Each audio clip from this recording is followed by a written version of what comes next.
नमस्कार विद्यार्थी मित्रांनो, आज आपण इयत्ता 9वी गणित भाग 1 यामध्ये बहुपदी या प्रकरणाला सुरुवात करणार आहोत। मित्रांनो, बहुपदी या प्रकरणामध्ये बहुपदीची ओळख, बहुपदीवरील क्रिया, त्याच्यानंतर बहुपदीची कोटी, संश्लेषक भागाकार, बहुपदीची किंमत आणि शेष सिद्धांत एवढ्या बाबी आपल्याला पाहिजे। जेव्हा सुरू करूयात, बहुपदी कशाला म्हणायचं। आपण मागच्या इयत्तेमध्ये काही बैजिक राशी यांची उदाहरणं पाहिली होती। मग आपल्याला बैजिक राशीमधील प्रत्येक पदाचा चलाचा घातांक हा धनपूर्ण संख्या असेल तर अशा बैजिक राशीला बहुपदी असे म्हणतात। म्हणजेच पूर्ण संख्या म्हणजे काय, शून्यापासून सुरू होणाऱ्या 1 2 3 4 5 याप्रमाणे या सर्व संख्या या पूर्ण संख्या आहेत।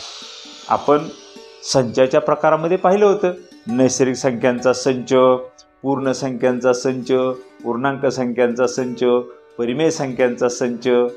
तसा पूर्ण संख्यांचा संच ज्याच्यामध्ये शून्याने सुरुवात होते, 1 2 3 टिंब अशा धनपूर्ण संख्या जर दिलेल्या प्रत्येक पदातील चलाचा घातांक असतील तर अशा बैजिक राशीला त्या ठिकाणी बहुपदी म्हणतात। म्हणजे ज्या बैजिक राशीमध्ये चलांचे घातांक हे पूर्ण संख्या असतात त्या राशीला बहुपदी म्हणतात। एखादं उदाहरण पाहूयात बरं आपण। 3x वर्ग अधिक 5x अधिक 2 किती पद आहेत त्याच्यामध्ये? 3 पद आहेत। पहिलं पद वर्गपद आहे, ते आहे 3x वर्ग। दुसरं पद हे 5x आहे, 5 हा x चा सहगुणक आहे। दुसरं पद 5x आहे आणि तिसरे पद हे 2 आहे। हे 2 स्थिर पद आहे। आता मला सांगा, ह्या 3 पदामध्ये प्रत्येक पदाचा जो घातांक आहे तो घातांकाचं निरीक्षण करा। पहिल्या पदाचा घातांक आहे 2, दुसऱ्या पदाचा घातांक आहे 1 आणि तिसऱ्या पदाचा म्हणजे स्थिर पदाचा घातांक हा नेहमी 0 असतो। म्हणजेच आपल्याला प्रत्येक पदाचं या ठिकाणी घातांकाचं निरीक्षण केलं तर 2 ही पूर्ण संख्या आहे, 1 ही पण पूर्ण संख्या आहे आणि 0 ही पण पूर्ण संख्या आहे।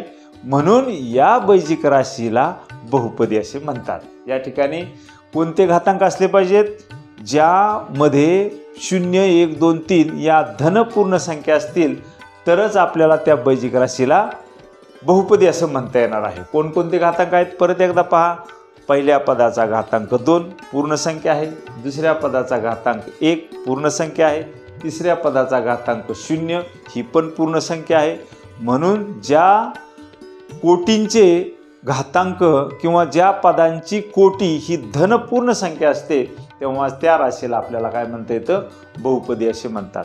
मग या दिलेल्या बहुपदीमध्ये त्यांचे सहगुणकांचा विचार केला। पहिलं पद आहे 3x वर्ग, त्याचा सहगुणक किती आहे?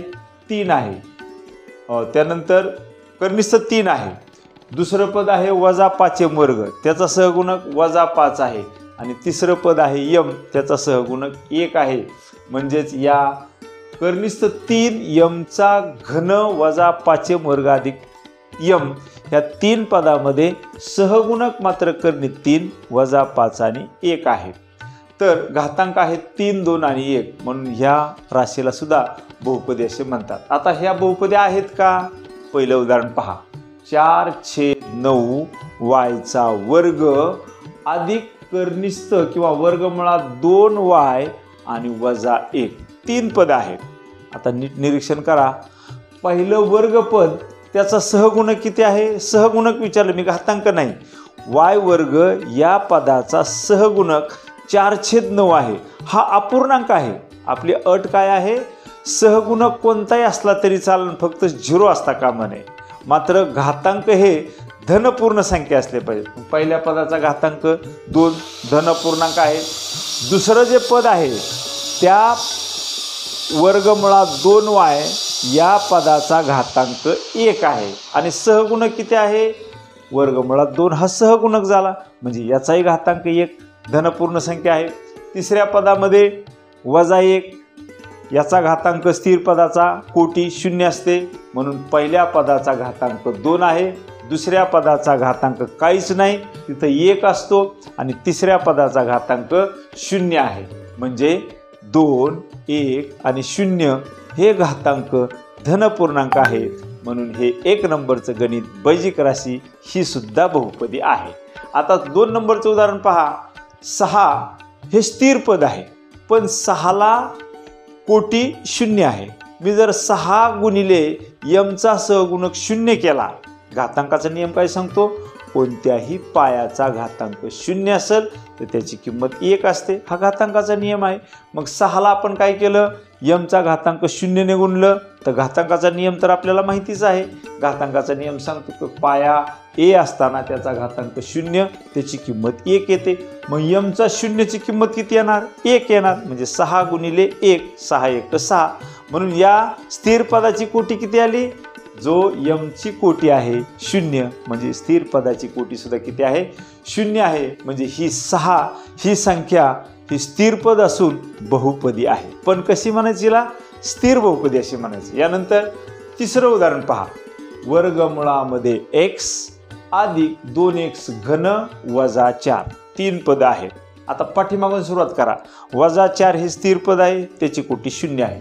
दुसरं पद आहे अधिक 2x चा घन, त्याची कोटी 3, ही सुद्धा पूर्ण संख्या आहे. पण पहिलं पद मात्र वर्गमुळात x म्हणजे x चे वर्गमूळ जर आपण असे लिहिले तर x चे वर्गमूळ. आता x चा घातांक किती झाला, अपूर्णांकात आला 1/2. आणि आपल्याला अपूर्णांक घातांक जर असेल तर ती बहुपदी होऊ शकत नाही. म्हणजेच x चा घातांक 1/2 अधिक 2x चा घन वजा 4, याच्यामध्ये पहिल्या पदाचा घातांक हा अपूर्णांक आहे. म्हणून ह्या ठिकाणी ही दिलेली बैजिक राशी आपल्याला बहुपदी आपल्याला म्हणता येणार नाही, कारण त्याचे घातांक अपूर्णांकामध्ये आहे. याच्यानंतर चौथं उदाहरण पहा. 1/y अधिक 5. सर याच्यात अपूर्णांक नाही, 5 हे स्थिर पद आहे, त्याची कोटी 0 आहे, म्हणजे पूर्ण संख्या आहे. 1/y काही विद्यार्थी म्हणतील सर याचा घातांक 1 आहे. अगदी बरोबर, पण तो 1 असून वजा 1 आहे. का वजा 1 आहे, घातांकाचा नियम काय सांगतो, घातांकाचा नियम सांगतो पाया ए असताना त्याचा घातांक ऋण असेल तर त्याचं रूपांतर 1/a चा घातांक यम होतं. मला सांगा 1/y म्हणजेच किती, अगदी बरोबर, वायचा घातांक वजा 1 असणार आहे अधिक 5. आता या ठिकाणी वायचा घातांक ऋण आलेला आहे, म्हणून ह्या बैजिक राशीला बहुपदी म्हणता येणार नाही. याचा अर्थ आपल्याला मित्रांनो असं समजलं पाहिजे की घातांक ऋण असताना आणि अपूर्णांक असताना ती बैजिक राशी बहुपदी होऊ शकत नाही. मग लक्षात काय ठेवायचं, घातांक धनपूर्ण संख्या असेल, घातांक प्रत्येक पदाचा धनपूर्णांक संख्या असेल तर आणि तरच त्या बैजिक राशीला बहुपदी म्हणतात. तर मग कशामुळं नसते, तर घातांक अपूर्णांक असेल किंवा घातांक ऋण असेल तर अशा वेळेस ती बैजिक राशी बहुपदी होऊ शकत नाही.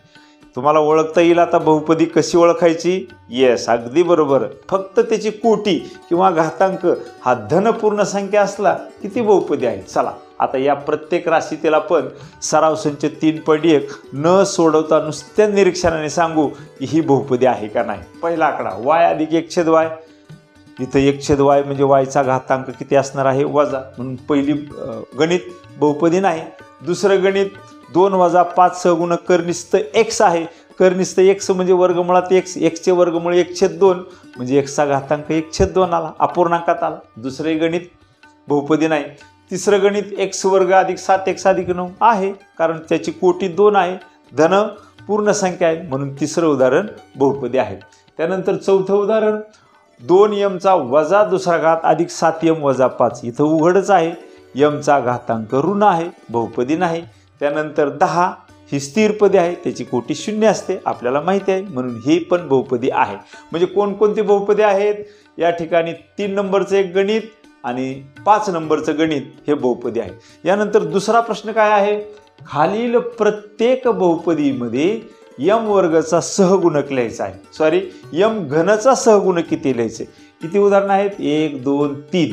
ह्या तिन्ही उदाहरणामध्ये फक्त सहगुणक शोधायचा आहे. कोणाचा, ज्या पदाचा घातांक यम आहे, आपलं यमचा घातांक 3 आहे, त्याचा सहगुणक शोधायचा. सहगुणक यम आणि त्याला चिकटून असलेला पहिला अंक म्हणजे सहगुणक. पहिल्या उदाहरणामध्ये यमचा घन, त्याला चिकटून कुणीच नाही, गुणक किती असणार आहे? 1 असणार आहे. म्हणजे पहिल्या याच्यामध्ये 1 सहगुणक आहे. दुसऱ्या गणितामध्ये यम घनचा सहगुणक वर्गमुळात 3 किंवा कर्निस्थ 3, पण तो पण ऋण आहे म्हणून तो वजा वर्गमुळात 3 हा सहगुणक झाला. तिसऱ्या गणितामध्ये यम घनचा सहगुणक वजा 2/3 हे सहगुणक आहेत. आपण कोटी शोधत नाहीत, फरक लक्षात घ्या. सहगुणक वेगळा आणि घातांक किंवा कोटी वेगळे. म्हणून हे दुसऱ्या प्रश्नामध्ये पहिल्याचा सहगुणक 1 आहे, दुसऱ्याचा सहगुणक वजा वर्गमुळात 3 आहे, तिसऱ्याचा सहगुणक वजा 2/3 आहे. आणि तिसरं उदाहरण आहे, खालील माहितीवरून x हे चल वापरून प्रत्येकी एक बहुपदी लिहा.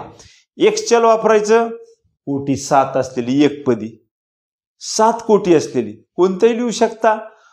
2x7 एकच पद आहे, 2x7 किंवा x7 किंवा 1/2 x7 कसंही लिहू शकता, एक पद. त्यानंतर कोटी 35 असलेले 2 पद. कोटी किती पाहिजेत? 35 आणि पद किती पाहिजेत? 2. मग काय लिहिणार तुम्ही? 50x35 वजा 40x झाले 2 पद, किंवा 385x35 वजा 1 झाले 2 पद, कोणतेही लिहू शकता.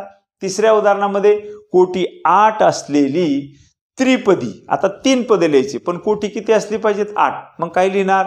x8 अधिक x5 अधिक x3 3 पद झाले, एकाची कोटी 8 आहे. किंवा तुम्ही असंही लिहू शकता, 5x8 वजा 7x² अधिक 1 कोणतेही लिहा, 3 पद आहेत. अशा पद्धतीने मित्रांनो हा सराव संच 3.1 नुसत्या निरीक्षणाने तुमच्या लक्षात आला असेल. आता पाहूयात आपण बहुपदीचे प्रकार पदांच्या संख्येवरून. इथं किती उदाहरणं आहेत? 1 2 3 4 5 6 उदाहरणं आहेत.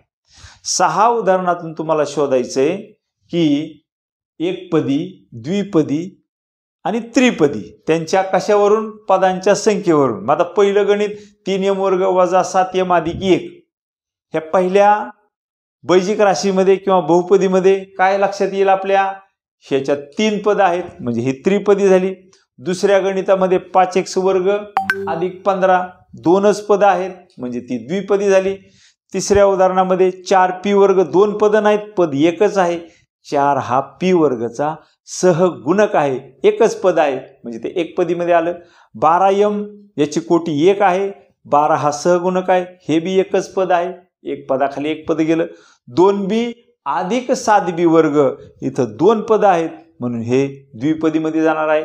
तिसरं उदाहरण वर्गमुळात 8m घन वजा 2/3m अधिक 6 3 पद आहेत म्हणून हे त्रिपदीमध्ये जाणार आहेत. अशा पद्धतीने आपल्याला त्यांच्या पदांच्या संख्येवरून एकपदी, द्विपदी, त्रिपदी ओळखता आली पाहिजेत. आता एखादी बहुपदी आपल्याला ह्या स्वरूपात लिहिता येते. बहुपदी p ऑफ m काय म्हणायचं? Polynomial p. त्याचा शब्द कोणताही वापरू शकता तुम्ही. p वापरू शकता, q वापरू शकता, r वापरू शकता. समजा मला 3m वर्ग वजा 7m अधिक 1 ही बहुपदीच्या स्वरूपात कशी मांडायची? p कंसामध्ये कोणतं चल वापरलं? m, म्हणून pm बरोबर m वर्ग 3m वर्ग वजा 7m अधिक 1. दुसरं उदाहरण बहुपदीला नाव दिलं q, कोणतं चल वापरले? त्याच्यामध्ये x चल वापरलेलं आहे म्हणून qx बरोबर 5x वर्ग अधिक 15. आता एका चलातील बहुपदीच्या आपण कोटी पाहूयात. एका चलातील बहुपदीमध्ये चलाच्या सर्वात मोठ्या घातांक दिलेल्या बहुपदीमधील जो चलातील सर्वात मोठा घातांक असतो तो घातांक म्हणजे त्या बहुपदीची कोटी होय. बघा, एका चलातील बहुपदीमध्ये चलाच्या सर्वात मोठ्या घातांकाचा त्या बहुपदीची कोटी असते. आता सांगा, 6x4 अधिक 3x वर्ग वजा 5 3 पद आहेत. सगळ्यात मोठा घातांक कोणता आहे? 4 घातांक सगळ्यात मोठा आहे म्हणून त्या बहुपदीची कोटी 4 आलेली आहे. 2a वर्ग अधिक a7 वजा 3. आता सगळ्यात मोठा घातांक कोणता आहे? 7 आहे म्हणून 7 हा सगळ्यात मोठा घातांक म्हणून त्या बहुपदीची कोणत्या? 2a वर्ग अधिक a7 वजा 3 या बहुपदीची कोटी 7 आहे. आता y वर्ग वजा 5/2y अधिक वर्गमुळात 5 आणि y चा घन 3 पद आहे. सगळ्यात मोठा घातांक कोणता आहे? 3 हा सगळ्यात मोठा घातांक आहे, म्हणून त्या बहुपदीची कोटी 43 नाही, इथं 3 आहे. त्यानंतर एचा शून्य घात कोणत्याही स्थिर संख्येचा कोटी आपल्याला माहिती आहे, म्हणून एचा शून्य घात म्हणजे या ठिकाणी सगळ्यात मोठा घातांक 0 आहे, म्हणजे या बहुपदीची कोटी 0 आहे. आणि वर्गमुळात 8, आता हे स्थिर पद आहे, याला जर मी गुणिले यमचा किंवा एक्सचा शून्य घात केला, वर्गमुळात 8 गुणिले यमचा शून्य घात. यमचा शून्य घात म्हणजे काय? घातांकाचा नियम, कोणत्याही पायाचा घातांक 0 असेल तर त्याची किंमत 1 असते, म्हणून सर्वात मोठा घातांक कोणता? इथं सुद्धा 0 आहे, म्हणजे वर्गमुळात 8 या बहुपदीची कोटी 0 आहे. आता 3 प्रकार कोणते आहेत बहुपदीचे? 3 प्रकार. कशावरून? त्यांच्या कोटीवरून. एक आहे रेषीय बहुपदी, ज्याची कोटी 1च असते. दुसरा प्रकार आहे वर्ग बहुपदी, शब्दामध्येच आहे, वर्ग म्हणजे 2. ज्या बैजिक राशीमध्ये सर्वात मोठा घातांक 2 असतो तिला म्हणायचं वर्गीय बहुपदी. तिसरा आहे घन बहुपदी, कोटी 3 असलेली बहुपदी. आता आपण एखादं उदाहरण पाहूया. बहुपदी PY बरोबर 3Y अधिक 7. आता 3Y या पदाची कोटी 1 आहे, म्हणून ही रेषीय बहुपदी झाली. 7ची कोटी 0 आहे, पण सगळ्यात मोठी कोटी किती आहे? इथं 1 आहे, म्हणून ही रेषीय बहुपदी झाली. त्यानंतर आणखी एक उदाहरण, बहुपदी PA बरोबर 5A वजा 1. 5A ची कोटी किती? 1, म्हणजे ज्याची कोटी 1 असते ती रेषीय बहुपदी असते आणि तिचं सामान्य रूप AX अधिक B या स्वरूपात आपल्याला मांडता येतं, मात्र A is not equal to 0. दुसरं उदाहरण पाहूयात आपण, वर्ग बहुपदी. बहुपदी PX बरोबर 3Xचा वर्ग वजा 4X अधिक 2. या 3 पदामध्ये पहिली पद जे आहे 3X वर्ग त्याची कोटी 2 आहे, म्हणून ही वर्ग बहुपदी झाली. दुसरं उदाहरण, बहुपदी FM बरोबर 5M वर्ग अधिक 2M अधिक 1. या पदामध्ये पहिलं पद आहे 5M वर्ग, याची कोटी 2 आहे, म्हणजे ही वर्गीय बहुपदी झाली. आणखी एक उदाहरण, याचं सामान्य रूप कसं होईल मग? वर्गपद, चलपद आणि स्थिरपद. AX वर्ग हे वर्गपद झालं, BX हे 2 नंबरचं चलपद झालं आणि C ही स्थिर संख्या झाली, म्हणजे AX वर्ग अधिक BX अधिक C ह्या स्वरूपात सामान्य रूप हे वर्गीय राशीचं असतं आणि ABC या कोणत्याही संख्या सहगुणक असू शकतात, मात्र A is not equal to 0. घन बहुपदी, ज्याची कोटी 3 आहे. उदाहरणार्थ, बहुपदी PB बरोबर 2Bचा घन अधिक 7B वजा 4B वर्ग अधिक 15. किती पद आहेत? 4 पद आहेत. एक घनपद आहे, 2 नंबरचं एक कोटी असलेलं पद आहे, 3 नंबरचं वर्गपद आहे आणि शेवटचं स्थिर पद आहे. आता याच्यामध्ये एकच पदाची कोटी 3 आहे, म्हणून घन बहुपदी असे म्हणायचं. आणखी एखादं उदाहरण पहा, बहुपदी PY बरोबर 6Y वर्ग वजा 9Y घन. तुम्ही म्हणता सर पहिलं घन बहुपदी आहे, याच्यात 4 पद आहेत, दुसऱ्यात 2च पद का हो? अहो इथं 2 जरी असले तरी आपल्याला ही बहुपदी 4 पदाच्या स्वरूपात लिहिता येते, कारण त्याचं सामान्य रूप काय असणार आहे?